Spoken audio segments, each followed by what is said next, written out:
All right, so today we want to solve some numericals, but before that, एक छोटा सा topic रह गया पेंडुलम का. So, do you remember हमने सिंपल पेंडुलम ये टॉपिक देखा था और इसमें हम लोगों ने एक पेंडुलम लिया था. And if you remember, if you displace this and release it, it starts performing simple harmonic motion, right? For small angles, of course. तो time period of simple pendulum हमने derive किया था, which was 2 pi root of L by G. तो अब simple pendulum, second pendulum is also simple pendulum with only one condition. ऐसा simple pendulum जिसका time period 2 seconds हो, जिसका time period 2 seconds हो, उसको बोलते हैं हम लोग seconds pendulum. Basically होता क्या है इस केस में?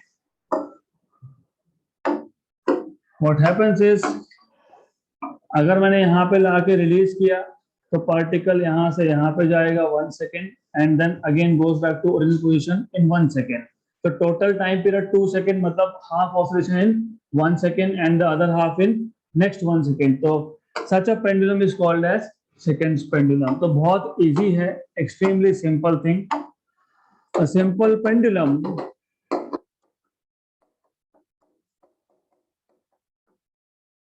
whose time period is 2 seconds is known as seconds pendulum. Is known as seconds pendulum. और हमको ऑलरेडी पता है time period of pendulum is given by 2 pi root of L by G. So we know that time period of pendulum is 2 pi root of L by G, but for second pendulum time period is 2 seconds. But for seconds pendulum you have time period as 2 seconds, and therefore 2 is equal to 2 pi root of L by G. 2 cancel, therefore 1 equal to pi root of L by G. If you square on both sides, आपको मिल जाएगा 1 equal to pi square L by G. अब क्योंकि second pendulum है तो मैं LS लिख रहा हूँ इसको. LS मतलब length of second pendulum. So since it is a second pendulum, I will write down LS. तो यहाँ पे LS. Therefore, length of seconds pendulum is G upon pi square. So, what is the value of G? What is the value of G? 9.8. Or what is value of pi square? 9.8. So, this is 1 meter. So, length of seconds pendulum is 1 meter. Okay. तो बहुत simple सा concept है. Seconds pendulum मतलब simple pendulum ही है जिसका time period 2 second है.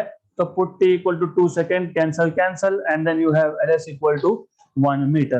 So such a pendulum is called as seconds pendulum. Length of pendulum is 1 meter. तो इतना याद होना चाहिए. Extremely simple case.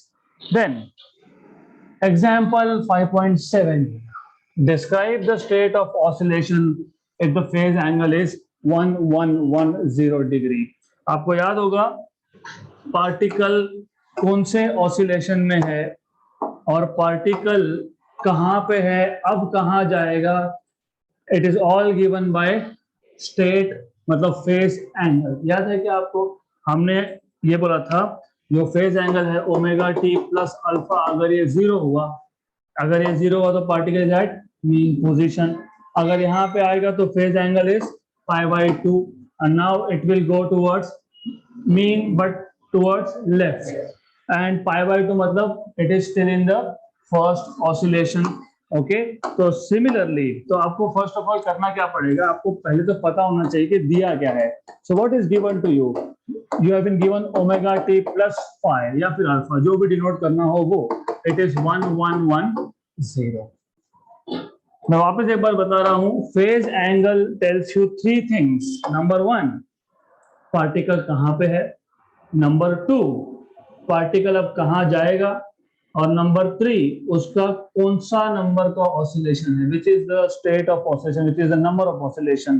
तो these are the three things you can know।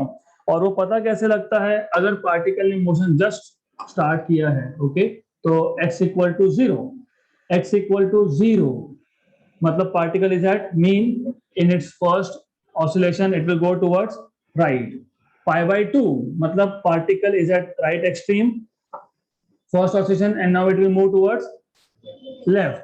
Then again pi matlab particle is at again mean, it will go to the left extreme and it is in its first oscillation। 3π/2 first oscillation at left extreme, it will go towards mean now। Okay, good। Then इसका मतलब you need to know जब भी angle की value 0 से 2π हो तो particle is in its first oscillation, 2π से 4π के बीच में हो सेकेंड, एंड देन आगे 3π to 4π, 3π to 4π, 0 to 2π is one oscillation, 2π to 4π is second, 4π to 6π is third। Very good. तो ये जो फेज एंगल आपको दिया है, सबसे पहले इसको in terms of 2π plus something लिखना पड़ेगा आपको, सो एज टू नो। अब हाउ मच इज 1π, 180 डिग्री, तो 2π इज 360। तो इस एंगल को हम ऐसा लिख सकते हैं क्या, 3 into 360 plus 30। What is 3 into 360? 1080 plus 30 is 1110। तो ये ऐसा आ गया 3 into 360, it is 1080 plus 30, 1110। Good. 360 मतलब 2π, ओके। तो 3 into 2π 6π मतलब 3 ऑसिलेशन कंप्लीट। अभी कौन सा ऑसिलेशन है फिर, 4। So this is equal to omega t plus pi equal to 3 into 2π plus some angle which is π/6, 30 is π/6। okay, therefore the particle is in its fourth oscillation. तो कम से कम oscillation का number मिल गया, correct. यहां तक clear. 0 से 2π मतलब एक oscillation, 2π से 4π मतलब दूसरा, 4π to 6π मतलब तीसरा, प्लस समथिंग 6π प्लस समथिंग मतलब 4, और डेफिनेटली π/6 है, क्योंकि अगर 6π से 8π के बीच में है तो it is in fourth oscillation. तो दिस इज 6π to 8π के बीच में है ना, 3 into 2, 6π plus π/6। What is 6π 1080? 2π कितना, 360 into 3 कितना, 1080। तो यहाँ पे 1080 लिखा क्या आपने, दिस इज 1080 ओनली, तो दिस इज 1080 प्लस 30। तो ये आ गया आपका 1080 मतलब 3 into 360 मतलब 3 into 2π मतलब 3 ऑसिलेशन कंप्लीट। अभी कहां पे है, चौथे में है, क्यों, क्योंकि यहाँ पे 30 बचा। Good. So it is in fourth oscillation. Now you want to find one more thing कि अभी एग्जैक्टली है कहां पे, पोजीशन क्या है और कहां जाएगा। तो you remember x equal to a sine of omega t plus phi. तो a sine of omega t plus phi क्या है आपका, 3 into 2π plus π/6, 3 into 2π plus π/6। So how do you solve this? कैसे सॉल्व करते हो?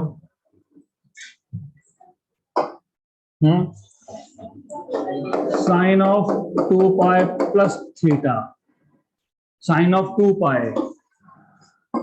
मतलब एक चक्कर कंप्लीट, प्लस थीटा मतलब you are in the first quadrant. तो if I write down sin of 2 into 2π plus theta मतलब 2 चक्कर complete, you are in the first quadrant। very good। sin of 3 into 2π plus theta मतलब third round complete and you are in the first quadrant again।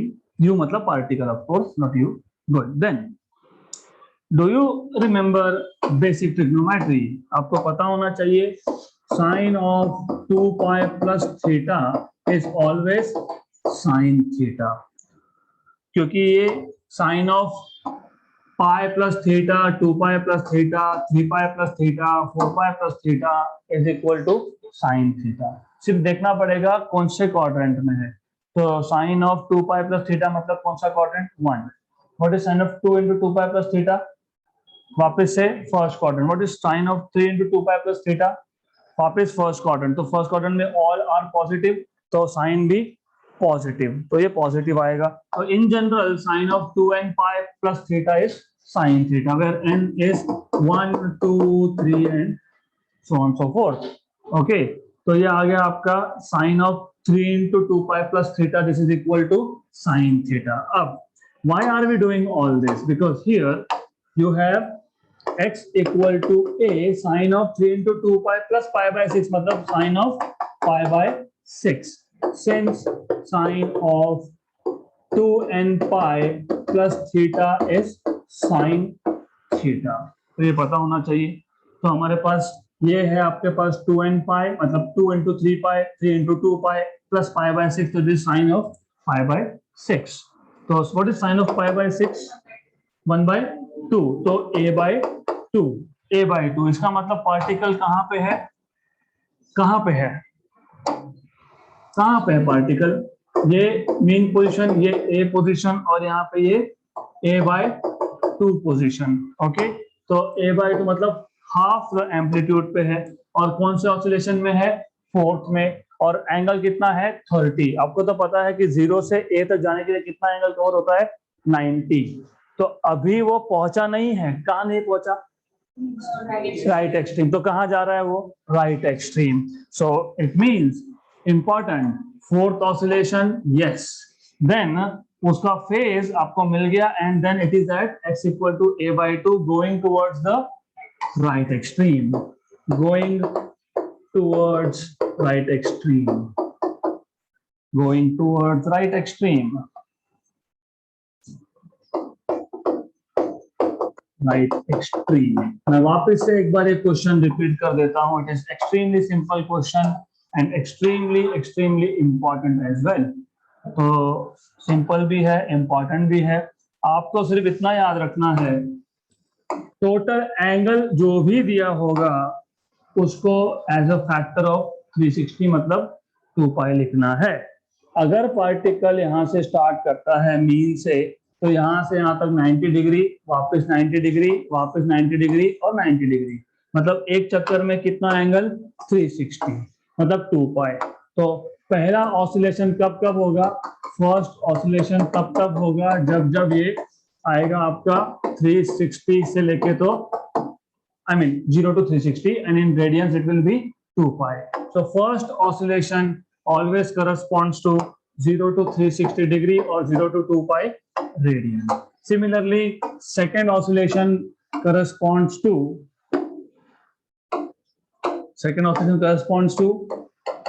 360 to 720, 360 to 720, और इसका मतलब 2 पाई से 4 पाई तक, तो 2 पाई to 4 pi. Then third option corresponds to 720 to 180, 180 ना, 1080 मतलब 4 pi से 6 pi. This is third oscillation, 6 pi. So this is third oscillation. Similarly, fourth oscillation corresponds to angle between 1080 to, फटाफट 360 ऐड करना है सिर्फ उसमें, कितना? 1 4 आगे 1440 मतलब 6 पाई से 8 पाई।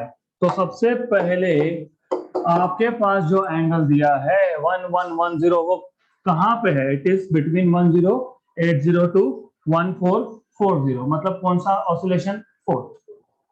एक काम तो हो गया। अगला आपको you have written this 1110 as 1080 plus 30 मतलब 3 into 360 plus 30। लेकिन आपको पता है कि मीन से ही एक्सट्रीम तक आते आते 90 डिग्री कवर होता है, मतलब वो एक्सट्रीम पे पहुंचा नहीं है, मतलब it is somewhere in between. तो कहाँ जाएगा? Towards right, towards right. और फिर आप क्या करोगे? उसका डिस्प्लेसमेंट फाइंड करोगे। कैसे फाइंड करते हो displacement? x equal to a sine of omega t plus alpha मतलब x equal to a sine of the given angle is 1110 मतलब a sine of 3 into 360 plus 30। लेकिन ये पता होना चाहिए, आपको ये पता होना चाहिए this is equal to sine of 2 pi into 3, तो 3 इंटू 2 pi plus pi by 6. So sine of 2n pi plus theta is sine theta. A sine of pi by 6. What is sine of pi by 6? 1 by 2. So a by 2. So particle is nothing but at half the amplitude going towards right in its fourth oscillation. Done. Next question. 5.8. While completing its third oscillation, मतलब पहले ही बता दिया, the particle is in its third oscillation during linear SHM. A particle is at x equal to minus 3 root 3 by 2a heading to the mean position. Determine the phase angle. Joke. So they are telling you,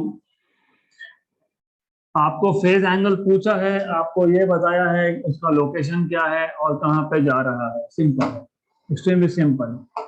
So the idea is, ये है mean position, ये है left extreme, ये है right extreme. The particle is here going towards mean. अब सिर्फ angle पता करना है. ओरल क्वेश्चन बहुत सिंपल है. मीन से स्टार्ट करके एक चक्कर 2 पाई, दो चक्कर 2 पाई मतलब 4 पाई. करेक्ट, 4 पाई हो गया. पार्टिकल कौन सा ऑसिलेशन में है? थर्ड में. 4 पाई और यहां तक आया तो पाई बाई 2 और वापस आया तो 5 पाई, है ना. 4 पाई फिर हाफ ऑसिलेशन इज पाई मतलब 5 पाई. अब यहां पे आया तो 5 pi plus pi by 2. What is 5 plus pi by 2? 5 pi plus pi by 2, 11 pi by 2, 11 pi by 2. Okay, उसके बाद it is somewhere at minus root 3 by 2a. मतलब 11 पाई बाई 2 से बड़ा ही आंसर आएगा. अगर आपको पाई पाई नहीं समझ में आता तो फिर it is easy. 360, 360, 720 plus 180. What is 720 plus 180? अरे 900, 900 और ये 90 मतलब 990. उसके ऊपर आंसर आएगा और 990 और 180 के बीच में आंसर आएगा. समझ में आया कैसे? पक्का. One last try. स्टार्ट यहां से हुआ था, एक चक्कर कितना एंगल? 360. दूसरा चक्कर कितना एंगल? 720. ये 180, 900, ये 90, 990. थर्ड ऑसिलेशन खत्म हुआ है क्या? नहीं. तो अब खत्म हो जाता अगर तो कितना होता? 1080. अभी अभी देखा तो खत्म नहीं हुआ है, तो पार्टिकल यहाँ पे कहीं पे है, तो एंगल की वैल्यू आएगी 990 से 1080 के बीच में. ये पहला क्रॉस चेक. फिर बाकी हम सॉल्व करते रहेंगे. तो सॉल्व कैसे करेंगे? अब गिवन स्टार्ट करो हमेशा. What is given to you? What is given to you? x equal to minus root 3 by 2 a. But you know what is x? What is x? A sine of omega t plus phi equal to root 3 by 2, of course with negative sign. और यहाँ पे ये a और ये a cancel, तो sine of minus root 3 by 2. तो sine of minus root 3 by 2 कैसे लिखेंगे इसको? So basically, the problem is not physics here. It is all mathematical, trigonometry.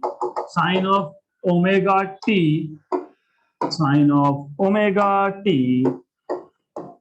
plus phi equal to minus root 3 by 2. मतलब कितना angle?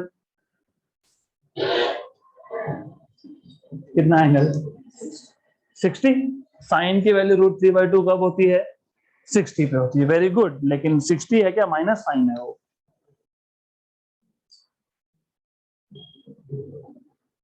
पहले तो ये बताओ कौन से क्वाड्रेंट में है? थर्ड क्वाड्रेंट में नहीं हो सकता। If you remember, do you remember projection of UCM S S H L? याद है क्या? हमने ये भी देखा था। हाँ याद है पक्का। तो अभी याद है तो एक बात समझ लो, अगर पार्टिकल ए से बी के बीच में है तो 90, अगर पार्टिकल बी से सी के बीच में है तो 90 से 180 के बीच का एंगल आएगा। अगर सी से डी के बीच में है तो 180 से 270 आएगा। डी से ए के बीच में है तो 270 से 360 आएगा। वापस ए से बी के बीच में है तो 360 प्लस 90, 360 टू 450 के बीच में आएगा। यहाँ तक आते आते 450 प्लस 90, 540। तो वापस से बी और सी के बीच में है, मैं लिख देता हूँ 0, 90, देन 180, देन 270, देन अगले चक्कर में 360 और यहाँ पे 450, यहाँ पे 540 प्लस 90 कितना 630 प्लस 90 कितना 720। दो राउंड कंप्लीट और थर्ड ऑप्शन बोला है उन्होंने 720 प्लस 90 810 प्लस 90 900 प्लस 90 990 प्लस 90 1080। तो आपका पार्टिकल कौन से क्वाड्रेंट में है? फोर्थ क्वाड्रेंट में। Very good. अब फोर्थ क्वाड्रेंट में आपको जब भी, मैंने अभी अभी आपको बताया, sine of 2 pi plus theta is plus sine theta. क्यों? क्योंकि 2 पाई प्लस थीटा कौन सा क्वाड्रेंट? तो अगर मैं sine of 2 pi minus theta लिखता हूं तो क्या आएगा? माइनस साइन थीटा, क्योंकि कौन सा क्वाड्रेंट? Fourth quadrant. समझ में आया ये? पक्का? गुड। तो सिर्फ इतना ही है कि यहाँ पे हम 2 पाई बोल रहे हैं, अगर 2n पाई बोलेंगे दैट्स इट। तो यहाँ पे we will say 2n pi. Simple. समझ में आया यहाँ तक? गुड। अभी आपके केस में इसको कैसे लिखोगे? आप बोलोगे sine of omega t plus phi equal to, अभी थीटा तो पता ही है ना क्या है थीटा, √3/2 कब आएगा? π/3 60 डिग्री से, बराबर 60 डिग्री पे आएगा ना, तो minus sine of, okay, minus sine of 60 मतलब π/3। गुड। अब इसी को लिखने का तरीका ऐसा हो सकता था, this is equal to sine of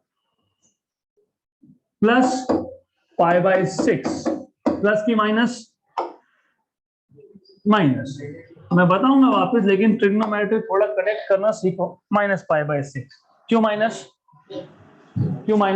minus sine theta कब आता है? जब पार्टिकल फोर्थ क्वाड्रेंट में हो। हाँ, तो हमारा पार्टिकल कहाँ पे है? फोर्थ क्वाड्रेंट में, इसलिए क्या आया? माइनस। Very good. और कितना एंगल होना चाहिए √3/2 होने के लिए? π/6। और माइनस साइन होने के लिए बीच में क्या डाला है? माइनस। आपका पार्टिकल कौन सा ऑसिलेशन कंप्लीट करने वाला है अभी? थर्ड मतलब कितना पाई? 3 × 2 पाई, तो 3 × 2 पाई। दो कंप्लीट कर चुका है, वो तीसरा कंप्लीट करने जा रहा है, तो इसलिए 3 × 2 pi minus π/6। Imagination will take you to places where humans can not go.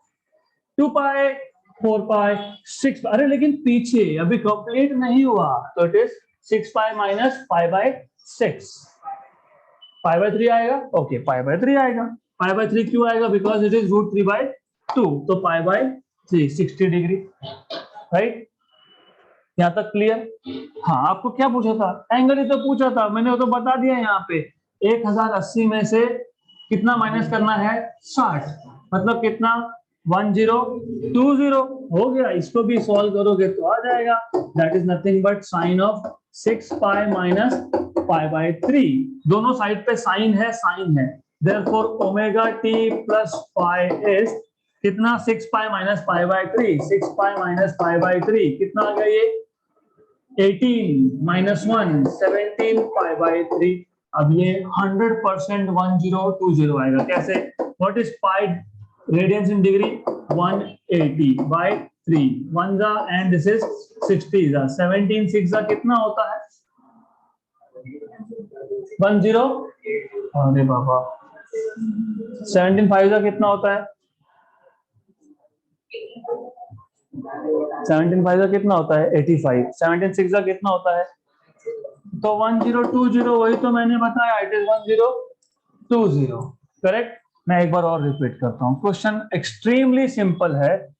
Again problem is not physics because you know everything. आपको फॉर्मूलाज भी पता है, आपको समझ में भी आ रहा है कहाँ पे कौन सी प्लेस पे कहाँ जा रहा है, all good. Trigonometry is your problem, तो ट्रिग्नोमेट्री पे ध्यान दो थोड़ा सा। Now the thing is basic है, एक्सट्रीमली बेसिक। आपको ये पता होना चाहिए कि जब भी आप sine of 2 pi plus theta लिखते हो तो ये आता है प्लस साइन थीटा, क्योंकि 2 पाई प्लस थीटा मतलब आप कहाँ पे हो? पहले क्वाड्रेंट में हो। पहले क्वाड्रेंट में सारे के सारे पॉजिटिव होते हैं। 4 पाई प्लस थीटा लिखोगे तो भी आएगा साइन थीटा, 6 पाई प्लस थीटा भी आएगा प्लस साइन थीटा। हमारे पास वैल्यू -√3/2 ए दिया है, लेकिन हमको पता है डिस्प्लेसमेंट है। डिस्प्लेसमेंट मतलब क्या है? A sine omega t plus five, ये कितना है? -√3/2। ए कैंसल, तो साइन ओमेगा टी -5 मतलब -√3/2। माइनस आया, माइनस आने का मतलब फोर्थ क्वाड्रेंट में है, और उन्होंने बोला ही है वैसा, बताया उन्होंने, है ना? They are telling you -√3/2 a, that is fourth quadrant heading towards the mean position. Heading towards mean position. Look, अगर पार्टिकल अपना मोशन यहां से स्टार्ट कर रहा है तो इसका प्रोजेक्शन, इसका शैडो क्या करेगा? क्या करेगा इसका शैडो? एसएचएम परफॉर्म करेगा। पार्टिकल यहाँ पे तो शैडो यहाँ पे, पार्टिकल इधर गया तो शैडो यहाँ आया, मतलब π/2 में आधा, 1/4 ऑसिलेशन कंप्लीट। ये यहाँ पे आया तो शैडो भी उसका यहाँ पे आ गया। गुड, मतलब हाफ रिवोल्यूशन मतलब हाफ ऑसिलेशन। देन ये अगर यहाँ गया तो शैडो कहाँ पे? वापस, तो वापस यहाँ पे 2 पाई एंगल खत्म, तो ये भी यहाँ, तो 2 पाई रेडियन मतलब 360 डिग्री, मतलब कितना ऑसिलेशन? एक। गुड। अब आपको बताया है, ये आ गए 2 चक्कर, बराबर। अब तीसरे चक्कर में भी उन्होंने बोला है कि अरे थर्ड राउंड में भी -√3/2 गोइंग टुवर्ड्स मीन। मीन मतलब गोइंग टुवर्ड्स मीन मतलब समवेयर ओवर। यहां तक क्लियर हुआ? पक्का। अब ओरली क्वेश्चन कैसे सॉल्व करते हैं? Because this was oral thing. कैसे? √3/2 साइन की वैल्यू कौन से एंगल पे आती है? π/3, 60 डिग्री, राइट। लेकिन टोटल चक्कर कितने कंप्लीट हो रहे हैं? तीसरा हो रहा है, मतलब 360 + 360 + 360 कितना? 1080। अगर 3 कंप्लीट होते तो हुआ क्या? नहीं। कितना पीछे है? 60 डिग्री, तो 1080 में से 60 गए तो कितना? डन। और वो इसी को हमने ट्रिग्नोमेट्री में लिखा है, साइन ऑफ 2 and π प्लस नहीं लिखा। क्यों नहीं लिखा? क्योंकि प्लस मतलब तीसरा राउंड खत्म होके वो चौथे में गया। गया क्या? नहीं, पीछे है, तो इसलिए माइनस माइनस आ गया। इसको करने का और एक तरीका है, अगर आपको इतना ही कंफ्यूजन होता है तो आपको याद होगा साइन ऑफ a - b, याद है क्या? Sine a cos b minus cos a sin b, ऐसा भी कर सकते हो। यू कैन यूज दिस, क्योंकि फिर आप बोलोगे साइन ऑफ, तीसरा चक्कर खत्म होने पे है, थर्ड चक्कर 2 पाई माइनस π/3। अरे π/3 कैसे है मैंने बताया। फिर this you put here sine of a is 3 × 2 pi. What is sine of 2 pi? 0। What is sine of 4 pi? 0। What is sine of 6 पाई? 0। तो ये ही 0 हो गया, minus minus cos a। cos a, a क्या है? 6 पाई। What is cos of 2 pi? 1. What is cos of 4 pi? 1. What is cos of 6 pi? 1. तो ये 1 हम लिख ही नहीं रहे, इसलिए ये 1 है। तो cos की वैल्यू आ गई 1, मतलब ये वैल्यू है 1। What is sin of π/3? √3/, ऐसा भी चलेगा, आपके ऊपर। Good, is this clear? तो फिर एंगल मिल गया आपको। This is how you are supposed to solve. Next question. The total energy of a particle of mass 200 gram performing SHM is 10 power minus 2 joule. Find its maximum velocity and period if the amplitude is 7 centimeter. ये easy है, इसमें कोई angles involved नहीं है. So what is given to you? Mass 200 grams. 200 grams मतलब 200 into 10 power minus 3 kilogram. तो ये आ जाएगा आपका किलोग्राम में 2 into 10 power minus 1 kg. Okay, यहाँ के 2 जीरो, यहाँ का -3 न्यूट्रलाइज कर दिया, -1 बचा. गुड. आपको एनर्जी दिया है, काइनेटिक एनर्जी दिया है. काइनेटिक एनर्जी को मैं डिनोट करता हूँ K से. This is not spring constant by the way, so better I will write down kinetic energy itself. So kinetic energy is 10 power minus 2 joule. Find its maximum velocity. आपको find करने के लिए बोला है maximum velocity, मतलब V max. Then if the amplitude is 7 centimeter, 7 centimeter मतलब 7 into 10 power minus 2 meter. तो अब ऐसा है, ये आ गया आपके पास to find formula. What is the formula for Vmax? What is the formula for Vmax? हाँ, A omega square वो A max था. A omega is Vmax. Well, by the way, अब आपको टोटल एनर्जी दिया है कि काइनेटिक एनर्जी दिया है? टोटल. तो यहाँ पे काइनेटिक की जगह पे आप लिख दो टोटल. टोटल एनर्जी को मैं डिनोट करूंगा only by E. Good. Do you remember what is the formula of total energy of particle performing SHM? Half K मतलब M omega square A square. याद है ये? सबको याद है? हाफ K A square या तो फिर half M omega square A square. क्या फाइंड करने के लिए बोला है? Vmax. Vmax. Number 2. Do you remember Vmax? अभी अभी मैंने बताया. What is Vmax? A omega. तो solution is very simple. क्योंकि total energy E it is half M omega square A square, मतलब it is half M A omega का whole square. But A omega क्या है? V max. तो हाफ M V max का square. Therefore V max square is equal to 2E by M. Therefore V max is equal to under root of 2E by M. समझा यहाँ तक? हमने सिर्फ मैक्सिमम वेलोसिटी का फॉर्मूला बना लिया इन terms of energy. So therefore you have Vmax equal to under root of 2E. What is E? 10 power minus 2. 10 power minus 2. What is M? 2 into 10 power minus 1. So 2 into 10 power minus 1. Cancel and cancel. 10 power minus 1 ऊपर जाके क्या होगा? +1 +1. या तो इसको नीचे ले लो, simple. इसको नीचे लोगे तो 1 upon 10 power minus 1 into 10 power plus 2. तो नीचे बचेगा 10. This is 1 by root 10. What is root 10? What is pi square? 9.85. मतलब roughly 10. तो what is root of 10? Pi. अगर pi square 10 है तो root of 10 is pi. So this is roughly pi. 1 upon 3.14. Do you remember I told you reciprocal of pi? 0.318 metre पर second. ऐसा कुछ answer मिलना चाहिए. तो बाय द वे अगेन मास दिया है, टोटल एनर्जी दिया है, ए दिया है. ए की कहीं जरूरत नहीं पड़ेगी. आपको Vmax फाइंड करना है. टोटल एनर्जी बताना चाहिए half M omega square A square, और आपको Vmax बताना चाहिए A omega, not A omega square. What is A omega square? Maximum acceleration. तो एनर्जी को आपने लिखा half M omega square A square. A omega का होल स्क्वायर और A ओमेगा इज Vmax. तो Vmax स्क्वायर आ गया. तो Vmax आपको मिल गया under root of 2E by M. E पता है, M पता है, सब्स्टिट्यूट करो एंड सॉल्व करो. Done. Okay, they are also asking us to find out T. तो T के लिए तो और भी सिंपल है.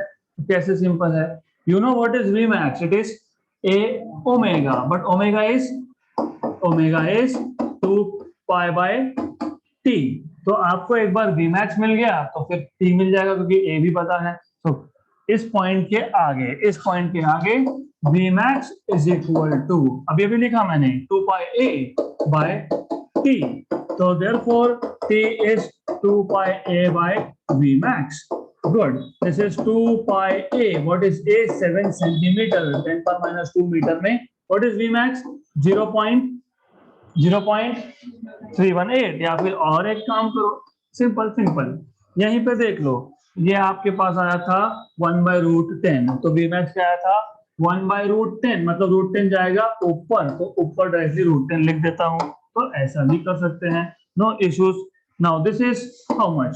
7 into 2 14 into 3 रफली, अरे ये 7 2 14, अच्छा नहीं तो एक काम करो 22/7 लिख दो, फिर वो भी चलेगा, बेटर। कैंसिल पाई 22/7 राइट, यस, तो कैंसिल ये 10 पावर माइनस 2 और ये √10 की वैल्यू मैंने अभी बताई आपको 3.14 रफली into 10 power minus 2, so this is how much is this? 44 into 3 is how much?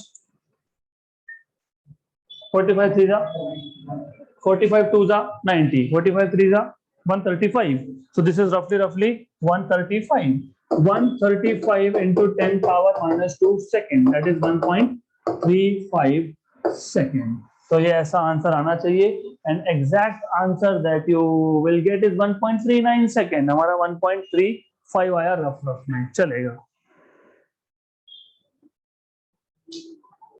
Next question 5.10. The time period of oscillation of a simple pendulum increases by 10%. क्या बढ़ा है? Time period कितने से? 10% से। When its length is increased by 21 centimeter. Find the initial length and initial period. तो सबसे पहले what is given to you? You need to identify. एक time period of oscillation increases by, मतलब अगर पहले T1 था तो अभी T1 प्लस 10% ऑफ T1 होगा। मेरे पास 100 रुपीज थे और मेरा ग्रोथ है 10% का, मतलब मेरे पास अभी 100 प्लस 100 का 10% मतलब 10, so what it means, so what is T2? T2 is T1 plus 10% of T1, so T2 is T1 plus 10% of T1. What is 10% of T1?